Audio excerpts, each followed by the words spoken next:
Jangan biarkan setiap orang yang datang dan pergi dari kita tanpa merasa lebih baik dan bahagia. Buatlah diri kita menjadi sumber kebaikan bagi orang lain, meski hanya sebatas sapa dan senyum ramah persahabatan. Kebaikan itu juga pengetahuan, tapi kebodohan juga kejahatan.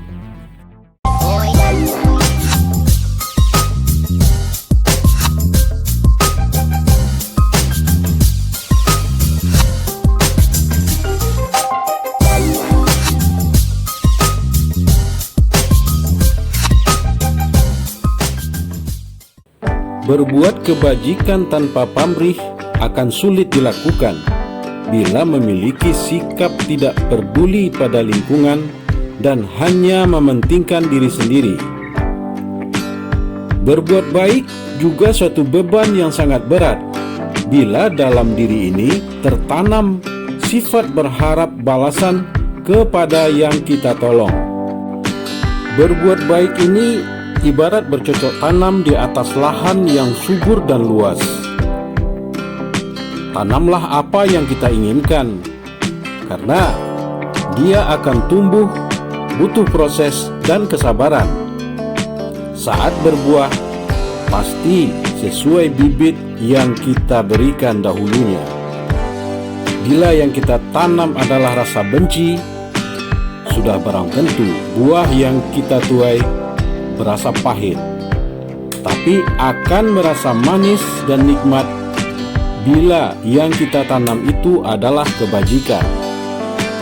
Jadikanlah perbuatan baik itu sebagai kebiasaan, baik itu berupa perbuatan, sikap, apalagi kata-kata.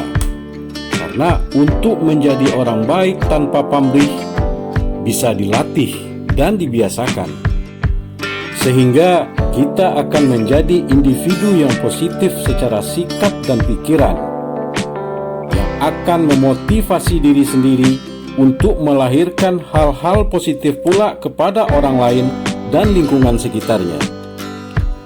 Terbiasa berbuat baik akan membawa diri kita selalu merasa nyaman dan terasa enak, karena beban pikiran yang berat selama ini dihimpit oleh pengharapan-pengharapan semu kepada manusia yang belum tentu mereka kabulkan. Bila sudah terbiasa, ibarat energi gerak refleks, datang tiba-tiba dan spontanitas tanpa menunggu aba-aba dari hasrat diri yang lainnya. Apalagi yang keras itu permintaan dari belas jasa dan perhitungan. Tidak perlu berharap kepada manusia, berikan saja apa yang bisa diberikan. Cukup Sang Maha Tahu mengetahuinya. Meski balasan yang akan diterima bukan dari orang bersangkutan, bisa saja datang dari orang lain secara tiba-tiba dan bahkan lebih besar dari apa yang telah kita berikan sebelumnya. Jaga saja gerak hati dengan keikhlasan. Jangan berpikir hitung-hitungan, karena dalam berbuat kebaikan kita tidak membutuhkan teori ekonomi, prinsip ekonomi, bahkan hitungan rugi laba. Kita tidak bertaruh faktor kemungkinan. Di sini adalah kepastian, karena Sang Maha Pemilik tidak akan pernah mengecewakan dengan kemahaadilannya. Jangan berprasangka buruk, karena balasan yang diterima tidak sepadan dengan yang telah diberikan. Tapi percayalah, semua ada dalam genggamannya. Ada yang disegerakan dan ada yang ditunda. Tidak ada perbuatan baik yang sia-sia. Luruskan saja niat, lemparkan semua kebaikan yang ada, biarkan saja dia tumbuh dan berkembang dengan sendirinya.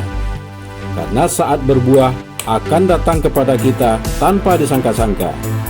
Jadi, berbuat baik kepada seseorang atau siapapun, jangan pernah berharap balasan kepada yang bersangkutan. Lupakan saja, kita bukan sedang bertransaksi niaga.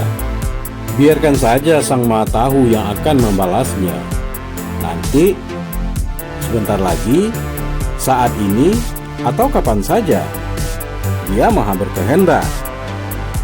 Berharap kembali dengan manusia artinya kita bertransaksi seperti jualan di pasar, memberi untuk berharap kembali. Sudah jelas digambarkan dalam kalimatnya bahwa manusia itu adalah orang-orang yang merugi, orang-orang yang ingkar, orang-orang yang berkeluh kesah, orang yang zalim yang nyata, orang yang berlebihan, dan lain-lain sebagainya.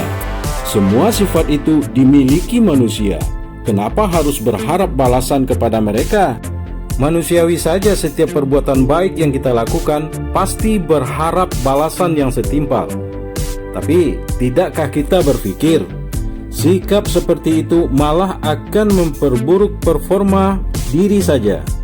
Apabila meminta balasan kebaikan kepada bukan Sang Maha Pemberi kebaikan itu sendiri. Berbuatlah yang terbaik dalam hidup ini, meski dianggap bodoh dan sia-sia oleh orang lain. Tapi diri kita merasa lebih baik dan berguna. Wallahu a'lam bishawab. Assalamualaikum warahmatullahi wabarakatuh.